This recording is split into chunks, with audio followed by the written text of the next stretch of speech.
You must absolutely have the illusion of independence and self-determination.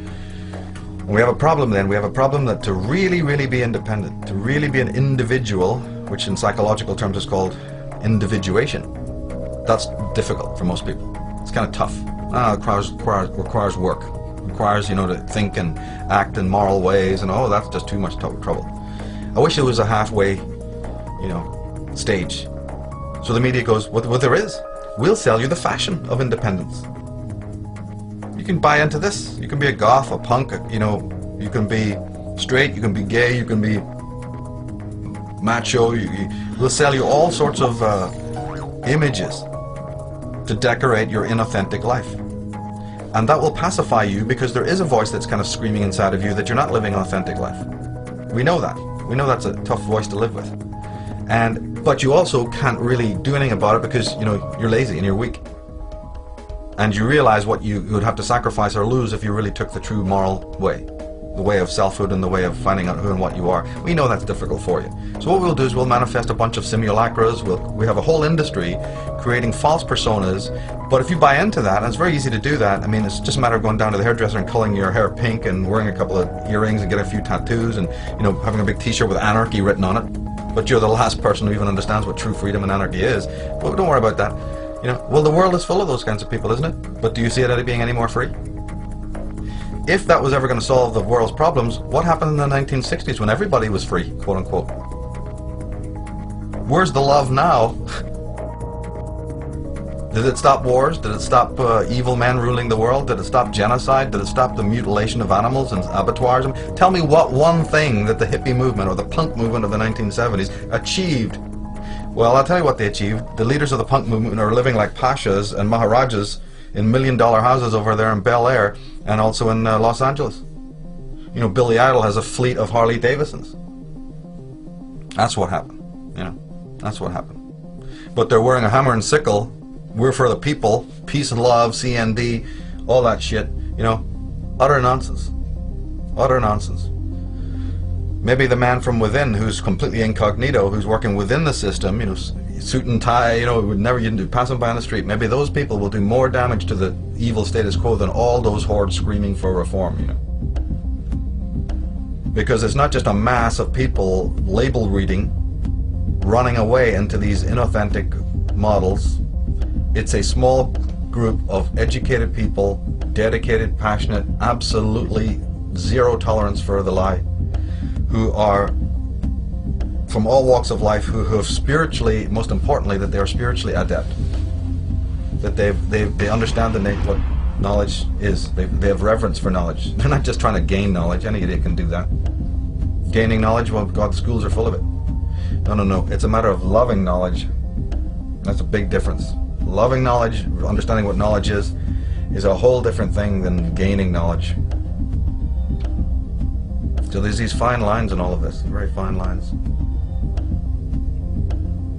And if the knowledge has to be empowering and changing you first, how can you do anything to change another world? Or maybe you don't even have the right. Maybe we're on the complete wrong subject matter altogether.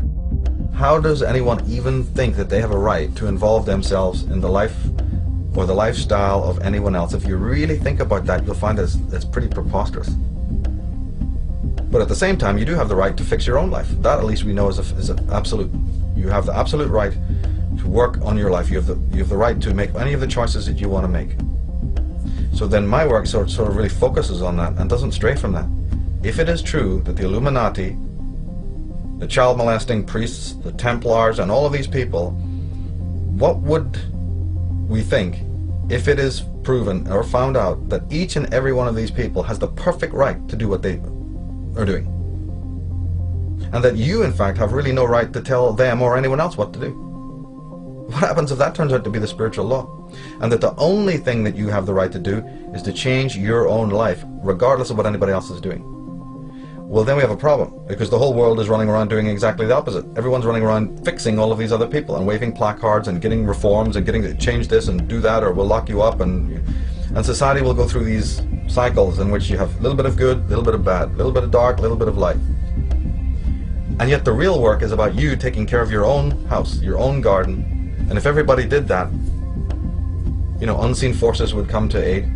Man would, like Vernon Howard said, we can accept that God can become man to save man, but we can't accept that man can become God to save himself. It's one of the most powerful statements I've ever heard.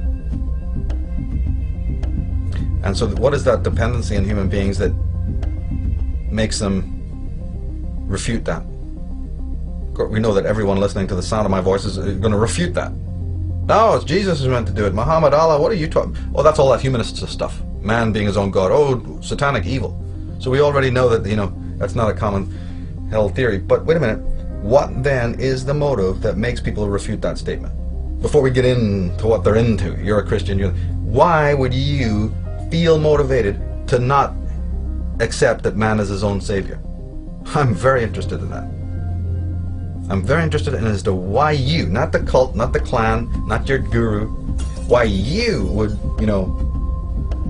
have a problem with that. What's in your psychology that has made you in the 20 years of your life, or the 25 years of life, or the 40 years of your life, not have enough brain cells to realize, my God, that's the bottom line.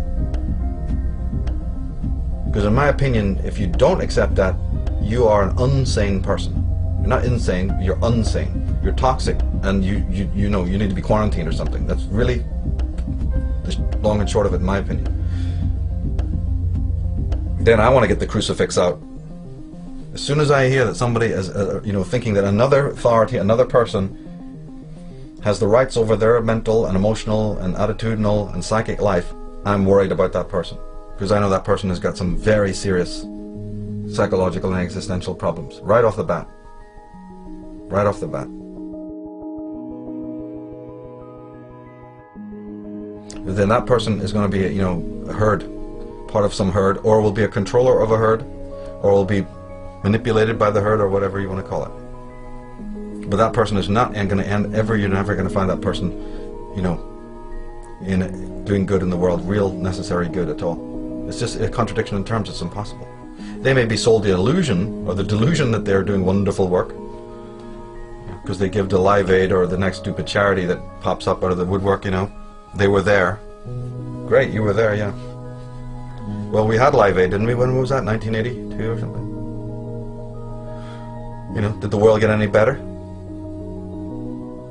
No, all that happened is Bono and Geldof got on their best clothes one day and walked off down there to Buckingham Palace, got on their bony knees and said, thank you, Mom, for their little award. Okay, that's what happened. And their kids will go to good schools and they will have, $1 million hotels and they'll have the best time of it because they're sellouts. They're people who sold out or were already working for this cult of Dionysus, people's champions, in order to lead you away, just like in the Monty Python Meaning of Life. Follow Andre, the waiter. He's got something to show you, so you go up down some streets, over here, up some alleyways, come on, through a bunch of parks, take you on a 15-minute tour nearly there now. to show you something. See that? It leaves you up in an empty field. Much of a philosophy, I know. Fuck you. And then gets angry with you. Fuck off. You don't think it's very much. Don't come following me. Yeah. So keep on following Andre. That's what every guru, every priest, every politician is telling you. It's all tomorrow. Every scientist, you're going to have it tomorrow. You're going to have it tomorrow. You can't have it today. Because we don't live in the now. We live in tomorrow's world. Tomorrow doesn't even their own science proves tomorrow doesn't exist, but they're going to tell you it all exists in tomorrow. So the fundamental line is discover that there's a hidden hand, mind controlling the world, operating to keep you down. Understand that you are a participant in that because you are allowing those hooks into your flesh. I've said it many times, and I said it recently, said it last year. You must distinguish the difference between saying, have I been sold a lie? And the difference between, yeah, but have I bought a lie? Because there's all the difference in the world attitudinally between those two statements. You are being sold a lie. But that's the perfect right of that salesman to sell you a lie. The universal force doesn't care about that. Universal force's judgment, field is not really operating on that frequency at all. The judgment field, the whole spiritual ball of wax begins based on whether or not you bought that lie. That's the clause, that's the nuance, that's the difference. It's a no different a rule than anything that applies when you're shopping downtown. I can't even think of how it would be different. You know, this person prefers Gucci over, you know, Versace. This person, you know, this person likes the Levi's over Wrangler. They have the right to sell you whatever they feel like. They have the right to even believe what they feel like. You know, somebody likes cappuccino, somebody else likes what? Latte, mocha, right? Choice must be there. The decision is yours. But where the real moral component comes in is what you bought, and what you put your energy into, and what you gave in exchange for what you bought.